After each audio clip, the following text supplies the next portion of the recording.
Rascolonji to Prime Minister Ralph Gonsalves of St. Vincent. So I'd just like to welcome you to the Federation of St. Kitts and Nevis. Thank you very much, and all the best to the brothers and sisters in St. Kitts and Nevis. As I saw the name of your card, your business enterprise. Yeah, Shashamani. Shashamani. And as I was telling you informally, I visited Shashamani in October 2005. I went there as my delegation comprised a brother who is here, currently now with me in St. Kitts Nevis for some meetings, Ambassador Ellsworth John, who was then ambassador to United States of America. He's now heading the regional integration and diaspora units in St. Vincent, a new unit which I set up to coordinate regional and diaspora matters. I took also 4 Rastafari, as I indicated, 4 Rastafari brethren. My son, Camilo, who was at the time Senior Crown Counsel, is 35 years old. He's now Ambassador for St. Vincent and Grenadines to the United Nations. And my wife. The 4 Rastafari brethren. One is a farmer, Rasoti. One is a very good motor mechanic. Sorry. In fact, he's my motor mechanic personally and body repairman. Thirdly, a brother who is a leader in the ancient order of Nyabingi, the churchical order. He runs a restaurant business. And another brother who is a general handyman, but he's like a philosopher inside the Rastafari movement. And we met whilst we were in Ethiopia. We met the president, the prime minister, Zeles Menawi. We met several important officials throughout Ethiopia. Met the leaders of the Rastafari in Ethiopia, Donga Cheshamani. But the Rastafari in Shashamani have some difficulties. Well, in Ethiopia generally, the citizenship laws of Ethiopia make it difficult for somebody from outside, not just Rastafari, anybody from outside. Anybody in general? In general, to own property and to have certain political rights like voting in an election. You see, like how a Kitishan, who, for one, if he's resident in St. Vincent for a year, or a Vincentian resident in St. Kitts Nevis for a year, can vote. Yeah. That can happen in Ethiopia. And it doesn't matter, they have a very nationalist political framework. And Meles Zenawi had promised me that he would take a bill to Parliament to give special consideration for enlarging the rights of Rastafari, because they recognize Rastafari as being very special. That Rastafari are ambassadors for Ethiopia, in addition to being ambassadors for Africa generally. And that from the very beginning, including when Emperor Haile Selassie led the fight against Mussolini and the Italians, that from that time onwards, the Rastafari from the Caribbean, especially Jamaica, but in other parts of the world too, have been very much in defense of Ethiopia, building upon the work, certainly, of the Right Excellent Marcus Mosiah Garvey, so that they want to make sure that they have full political rights, including the right to vote. Of course, they have individual rights, like they can speak, they can write, they can... Civil rights. They have the civil rights. Yeah. You can't, like everybody else, they're protected from arbitrary arrest, from arbitrary conduct by the state and so on. But the political right of participation in the political process, that is still a process reserved for Ethiopians. But so that's one. And secondly, for the Rastafari to own, have the title to their own personal property, in addition to the communal property at Shashamani.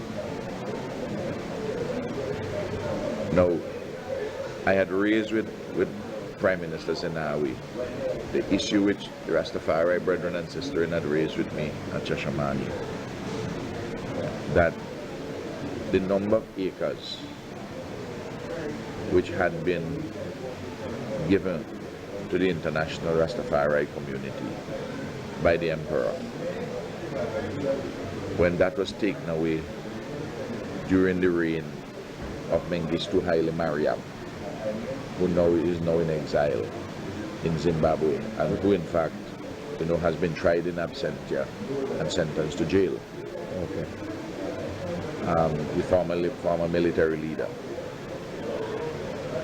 And as a consequence of Mengistu's actions, some of the land for Rastafari in Shashamani are privately occupied, and was privately occupied from that time in the 1970s. Rastafari went through a terrible period. It appears under Mengistu. Yeah. Now, those people now have title to those lands and have built on them. It's difficult to go take them back. So,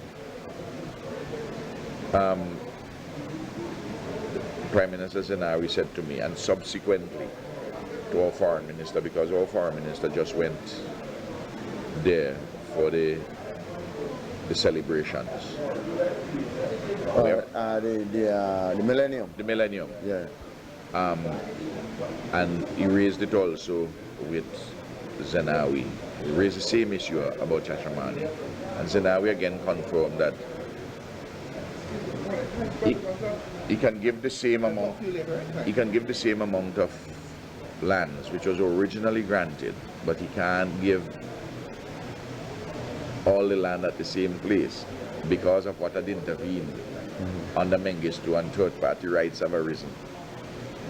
So that's a matter which the community will have to follow up with, and we in St. Vincent and the Grenadines, because of the strength of our relations with Ethiopia, that we will continue to push for the Rastafari brethren and sisters.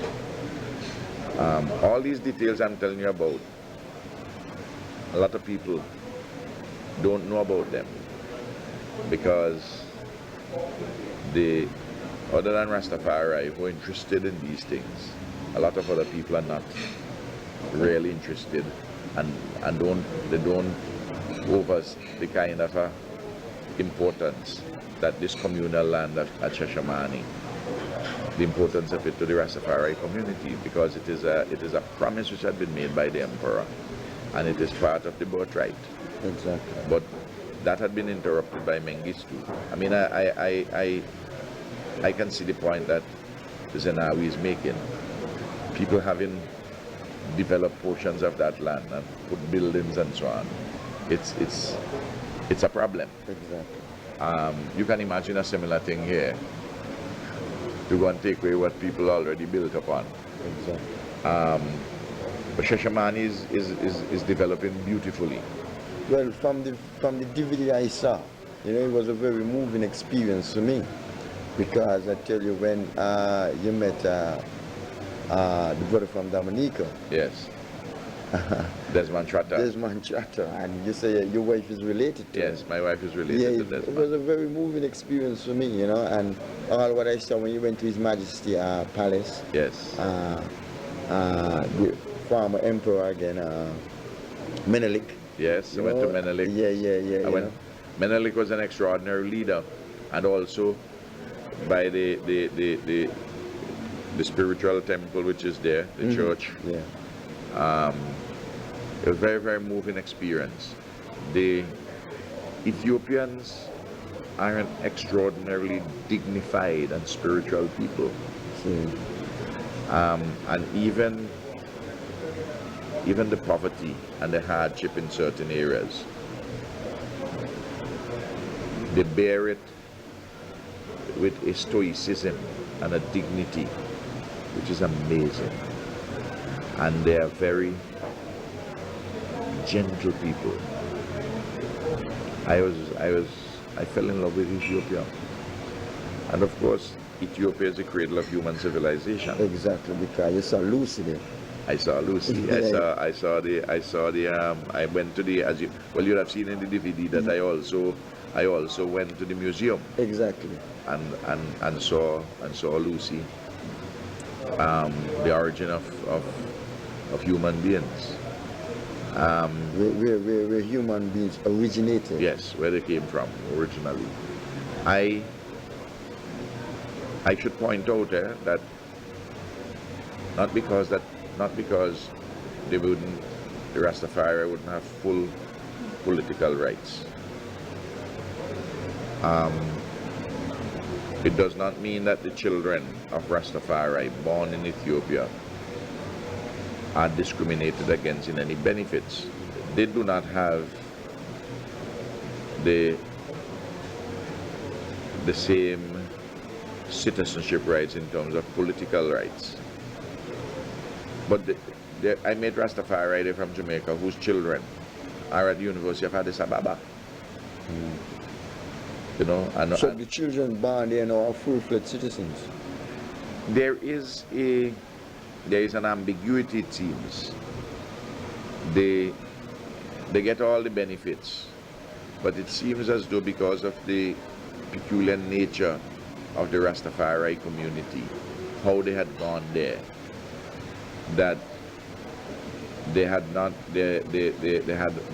been given their full political rights, and that still remains a difficulty even for their children. Now, they're working in you know, they speak Amharic, because they went to school there, they for all practical purposes, they are Ethiopian. Though of course their parents are Rastafari and they have the spiritual bond of Rastafarianism. Now, I urge the Rastafari brethren and sisters, without they themselves getting involved in any politics, in a domestic sense, must try to work with Zenawi, the Prime Minister, to see if they can further their political rights, because that's the government is in office. That's the government which has been elected by the people of Ethiopia. If an individual Rastafari may have his or her own view on Zenawi, that does not mean that you shouldn't work and cooperate with the government to advance your interests. It's like there may be Rastafari here in St. Kitts, Nevis, who don't support Denzil, but that doesn't mean that they can't be part of a process to carry forward and advance their own interests. The same thing in St. Vincent and Grenadines. I mean, it is true that the bulk of Rastafari at home support IMAC. Yeah. But you would have a few still who, because of lack of understanding and some cases vanity, which is a terrible sin, may not support me. But that doesn't mean that they do not and should not be involved in a process of advancing their own interests and rights. You know, so it's the same parallel that I draw with them. But telling you, Rasoti, who is the farmer whom I took? He took 3 breadfruit plants and planted them in Shashamani. Yeah. But you can imagine leaving St. Vincent with 3 breadfruit plants. And you know, if you look at a young breadfruit plant, the leaves, to the uninitiated, the leaves look as though they're ganja leaf. All right. So when we reach London, of course, they're part of my delegation. You have to treat them the same way. They go through the same VIP treatment. Because they came, transport came to the plane to take us to the VIP room, and you know everything how they treat me, they have to treat my delegation. Exactly. So one of the persons, you know, one of the customs people who came to the VIP area to check, when he saw the plants, he said, "Prime Minister, what plants are these?" So I had to tell them, I said, let not your heart be troubled. It's not ganja. It's just breadfruit. I said, Captain Bligh had brought them to St. Vincent from the Pacific, from the South Pacific, and Rasoti taking them back to the spiritual homeland. Exactly. And to plant them. So what bring you to St. Kitts at this time? I came for 2 purposes. The regular meeting of the Monetary Council, which is the authority which oversees the Eastern Caribbean Currency Union, the Eastern Caribbean Central Bank. We gotta make sure that the money remains stable. All right. Because you know the American dollar is falling. Yeah. Well, I'll come to that. The American dollar is falling, that's true. And ours is tied to the American dollar. But the second reason I came for is that there's a special meeting from today, Saturday. Special today meeting. Though I'm not staying on the second day because I have to go on to Guyana to the Commonwealth Heads of Government, the Commonwealth Finance Ministers meeting, sorry. But I have a delegation who'll stay on tomorrow. We'll break the back of the work today where there's a special meeting of the OECS authority where we're discussing a draft economic union treaty to deepen the integration in the OECS. Now, what happens when the US dollar depreciates? Our dollar depreciates also, not in relation to the US dollar because it's tight, but in relation to our other currencies. Against the Canadian dollar and the euro and the British pound and the Japanese yen.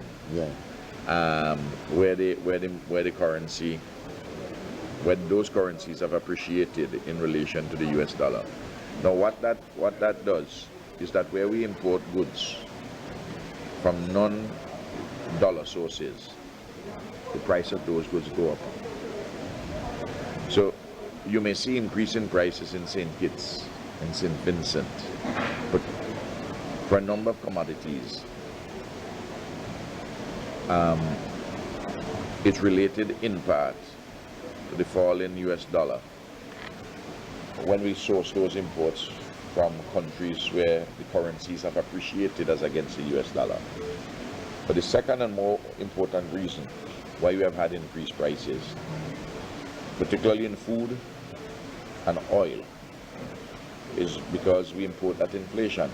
You see, President Bush's policy of taking the corn to make ethanol, to feed the vehicles rather than feed people, creating a lot of problems. I mean, Fidel Castro, since last year, he talked about that. He talked about it. So to Chavez and those presidents are correct.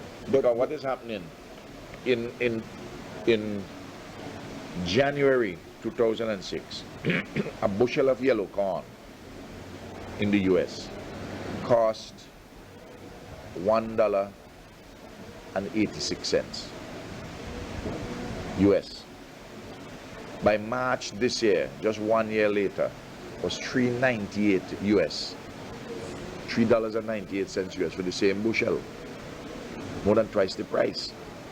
Now, is the corn which feeds the cattle, which provides the milk, which provides the beef. And the prices of grain gone up because rather than planting soya or planting other commodities, people go and plant corn because they're getting more subsidies for corn and the prices are going up. So your cornflakes and all and other wheat, other cereal and even wheat gone up too. Not only because more lands are being put up for corn, but additionally for wheat. 1/3 of the Australian crop for wheat this year, because of bad weather, has been destroyed. European Union also have removed the subsidies on the export of milk. So the prices for all those reasons. Then of course there's the demand, because India and China and Brazil, those countries, They need those things. well, those economies, emerging economies, are having more and more demands. Then of course we know what has happened to the price of oil, which affects everything. So if you're complaining in St. Kitts and Nevis about increase in prices, you can't blame Denzil. Anybody who complaining about increased prices in St. Vincent and Grenadines, you can't blame Ralph.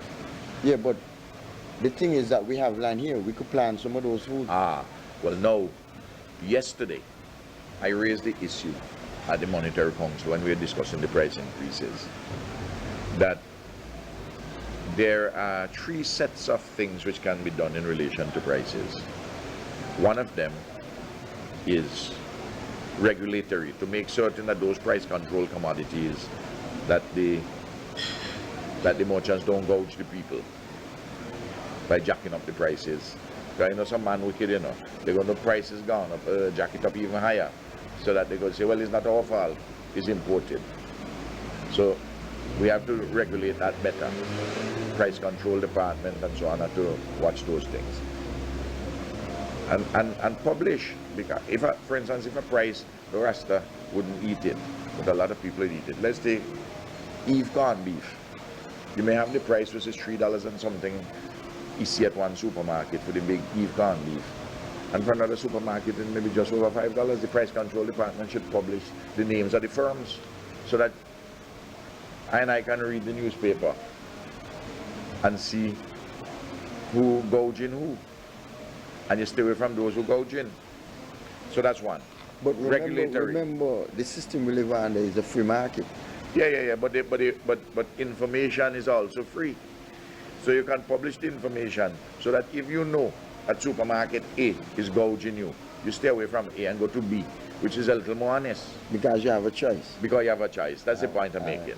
So that's what I call regulator, the state playing a regulatory role. Secondly, there are fiscal issues we can deal with, like you can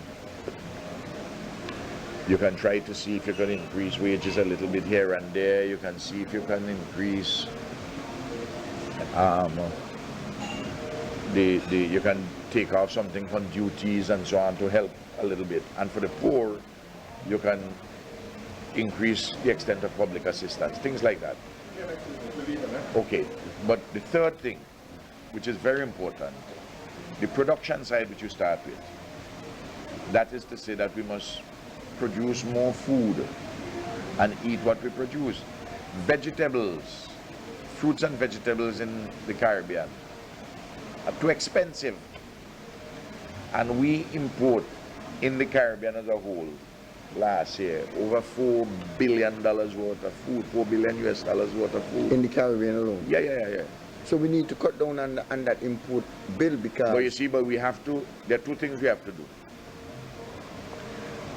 We have to change people's tastes, and we have to produce the food. You take, for instance, we have in St. Vincent arrowroot and we have cassava, which are good cereals. Arrowroot pap, and cassava, you can put the milk on top of the cassava, and the farine, and it's a good cereal, but that's not being advertised by the beautiful movie stars what is advertised by the beauty movie stars is Kellogg, cornflakes and so on, so that the children are asking you for Kellogg, not because so much of the cornflakes, but because they see it on TV, and the family get do it. It's easy for them to prepare and so on. So that the point, well, farine is easy to, because I got the farine, you just put the milk on top of it, put the sugar in it if you want to take it with sugar. But I give an illustration about the question of change in taste, which involves people having a level of consciousness about advertisement and to say, well, you're encouraging us to buy the cornflakes, but we don't produce that, but we have our root and we have cassava, we have farine, and so on and so forth. So, and you have to produce, especially for instance, fruit and vegetables, and we're talking now about a wellness revolution. Because Healthy eating, because the unhealthy eating affects us. Unhealthy eating and drinking affect us, and that's why we have so much diabetes, we have so much hypertension. There are problems, things which are preventable, like cervical cancer for women and prostate for men. And we have to be careful not to abuse alcohol. We have to avoid the smoking. You know what I mean? We got to do more exercises. I myself do, because I put on too much weight. So that, but you raise an important issue about production, but I just wanted to point out that it is a sensible diagnosis that you have given, but to effect the remedy is more problematic, because we're dealing with a complex of factors. But you don't think, in terms of transforming our society from a capitalist mode of production to a more communal one, will also solve the problem?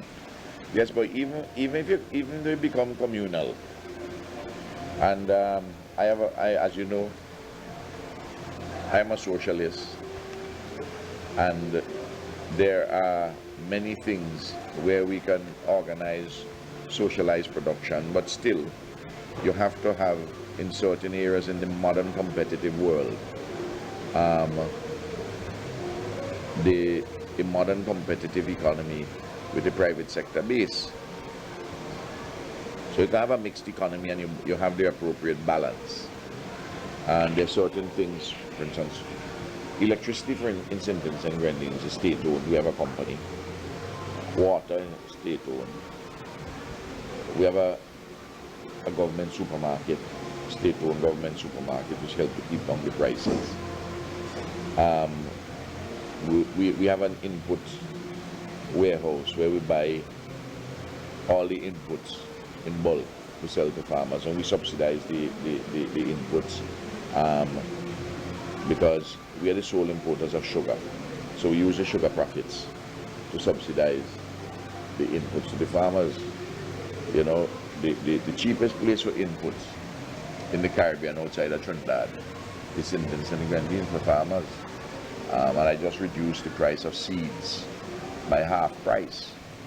The government take up the slack with that, because I want to encourage people to do their backyard garden and things like that now, to plant their lettuce and their celery and their tomato and their sweet pepper and things like that in their backyard. But you notice the fellas calling me, I have to go. Yeah, but I want to thank you personally on behalf of the Rastafari community in St. Kitts and throughout the diaspora for what you have done in terms of taking those brothers back to Ethiopia, and Shashamane in particular. And you know, we don't have any visas between St. Vincent and Ethiopia. And I saw that on the DVD. And another point I wanted to make, you brought up the whole question of dual citizenship with the Prime Minister of Ethiopia? Yes, but they first of all have to address the question internally of Rastafari rights. That's it, no. And the whole question again of Pan-Africanism, critical the African issue. Union. And then in this year, it has gotten a high profile because of the 200th anniversary of the abolition of the Atlantic slave trade. Exactly.